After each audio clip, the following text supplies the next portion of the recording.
Welcome back to Tech ER. Save the internet, usage-based billing, and net neutrality. You might have heard these terms being thrown around in the news recently, but what do they exactly mean, and should we worry? Well, here to tell us whether we should worry or not and to explain what the heck they are is our lovely Jessica. How you doing? Great. How are you, Lou? Not bad. Well, you know what? You've actually hit the money with that question. Okay. I mean, what are these terms? What is net neutrality? What is usage-based billing? And I mean, these are technical jargon, and it's funny that they're using it in the general sense in the news today, and it's leaving people both unaware and apathetic towards the significance of these terms.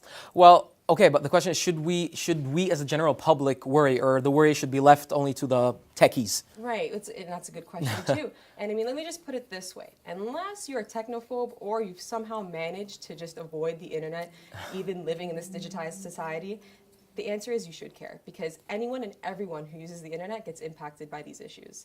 Wow, okay, well, now you have my attention, because we all use the internet, so tell me what's going on. Okay, well, let's start with the definition of net neutrality. And net neutrality is basically a network principle. And basically what it means is that all internet users, like you and I, should have equal and uncensored access to all content on the internet. So the internet service providers who own the infrastructure, like Bell, Rogers, TELUS, just to name a few, they should not impede on the types of content that we have access to. All they should be concerned with is that they deliver the content to us. That's it. Okay, but why would the internet service providers infringe on our freedom? It does get a little tricky now. See, the Canadian Radio, Television, Telecommunications Commission, which is an arm's length agency which basically regulates all broadcast and telecommunications policy in Canada, has basically implemented what is called internet traffic management practices. So what, as its name suggests, it basically allows us for us to alleviate traffic congestion.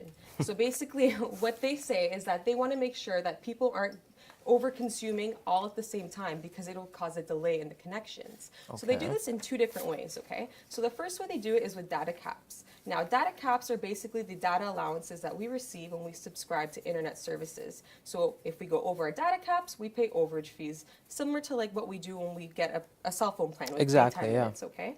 Now, with the other way that they manage this is through peer-to-peer throttling. Are you aware of what peer-to-peer throttling is? No. Okay. Well, basically, they target peer-to-peer data, and they slow that transfer of data down purposely. And peer-to-peer data is basically anything transferred with peer-to-peer applications like Aries, BitTorrents, even the classical Napster. I'm sure we all remember Napster, right? Yeah, of course. Yeah. And they do this basically because the CRTC believes that such data tend to be pirated. So they want to make sure that people aren't really doing too much of downloading of that kind of stuff. Okay, so now what's going on nowadays? Like there's something Well, you know, apparently. up until recently, the bandwidth hogs, as they like to call them, were able to get around the data cap allowances by subscribing to their internet services with wholesale internet subscribers. Basically, the smaller guys who rent access from the big guys like Rogers and Bell. And they were able to get pretty close to unlimited data caps, up until recently, that is. But okay, now my question is, I'm going to go back to a term you used, net neutrality. Where does this fit in? Okay, well, on January 25th of this year, the CRTC passed what's called the usage-based billing.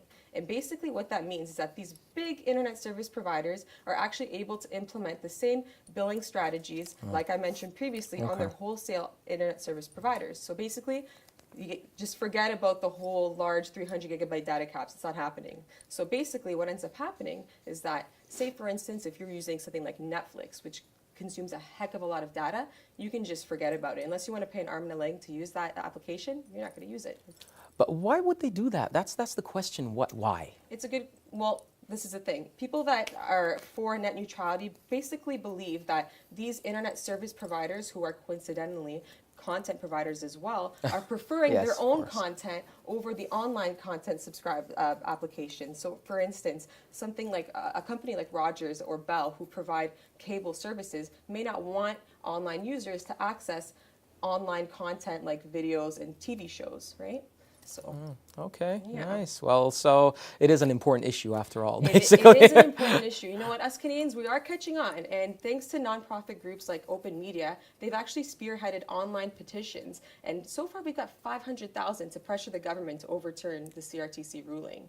And you know what? I actually took it upon myself to go to the National Day of Action, orchestrated by Open Media in Toronto at Queen's Park on February 26th. Oh, okay. Get this. 495 people confirmed attendance on the Facebook group. I would say about a handful of people showed up. Let's take a look at the footage. Sure. So you can see it for yourself. Yeah. Now, bear with me because the sound's a little bit off because there's so much going on that day. Have you had any kind of naysayers kind of saying, well, what's the big deal about Save the Internet? Like, what's really going on? Yeah, of course we have. I mean, most people don't know how this already affects them, and I mean, most people are Rogers customers, and they already get charged $1 per gigabyte.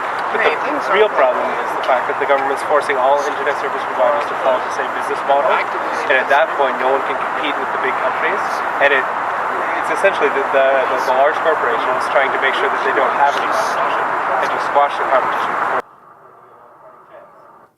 So as you noticed, it was pretty empty in that park. But I mean, kudos to the people that showed up. And I mean, if we could still put the message out there, at least people are more well informed and they can make the decision as to whether or not they support usage-based billing. Because like I said, it impacts us all. Wow, great. Well, I really hope people start supporting it for real. You know what I mean? Well, great. Thank you very much for that, Jess. You're welcome. Fantastic. Now, if you thought that internet is going to be like water in your tap, unfortunately, you're going to have to think again. So there you go. All right, this is Tech ER. Don't go anywhere. We'll be right back.